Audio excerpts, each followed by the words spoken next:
But even 2 weeks before their Declaration of Independence, Israel's Declaration of Independence, nearly 175,000 Palestinians, approximately 25% of them, that were in the Jewish part of the divided Palestine, had already left, been forced to flee.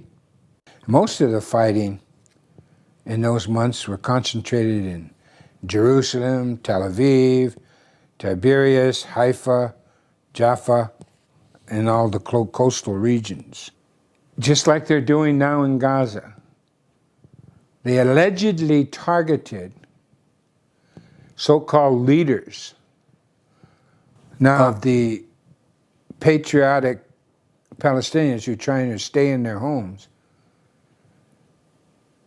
But they motored like Haganah, the organization Haganah, who was the principal part of the government when it was first formed after independence. They and the principal front before independence, the official one, they had their Irgun and the other terrorist groups that were secret societies that morphed into the Mossad.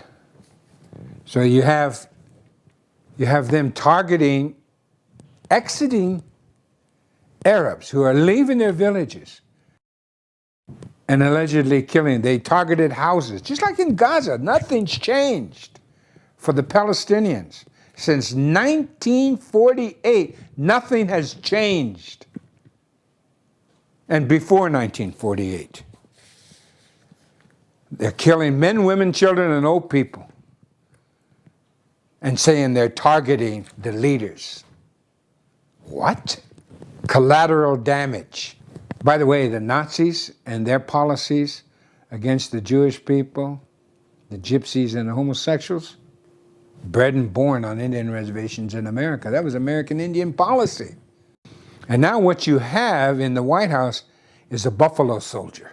That's what we called those freed slaves who were conscripted into the Union Army, manned the army posts of the West. And we called them buffalo soldiers because of their hair, similar to that of our sacred buffalo. But they attacked us, man.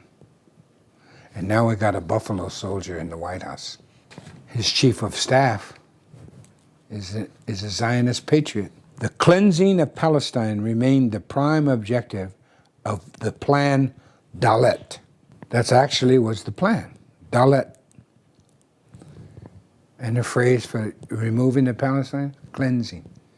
So the Israelis were the first to come up with the very idea of ethnic cleansing. And this is immediately after World War II. You would think they would be sensitive to other human beings different than themselves. Hello? What happened? Once you become colonized and terrorized, you become like your oppressor, your jailer, your terrorist. Evidently, that's what's happened to the Zionists. There are so many statistics. I'm looking through all of the atrocities.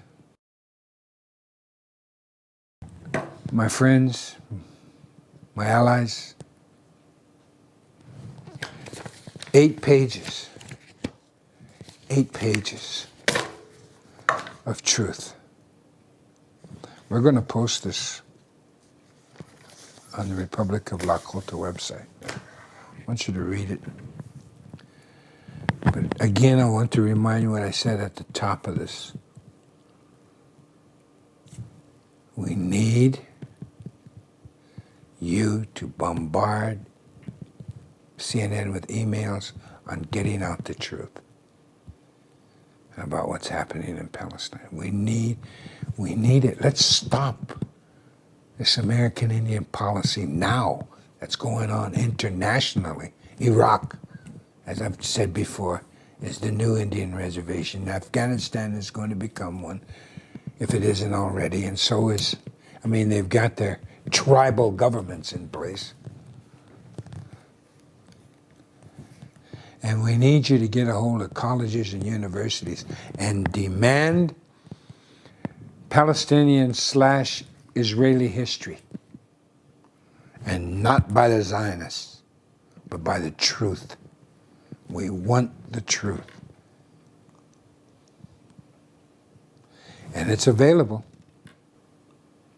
Human-minded Israelis, and there are a few, protest inside Israel against their government's policy, but you never hear about it. The public discussion in Israel is real. It's very real about the mistreatment of the Palestinians and the Arab population. They have public discussions. It's all over the newspapers and the TV stations there in Israel. But yet, do you get anything here? The land of the free? Who's free? Republic of Lakota. Dosha Ake.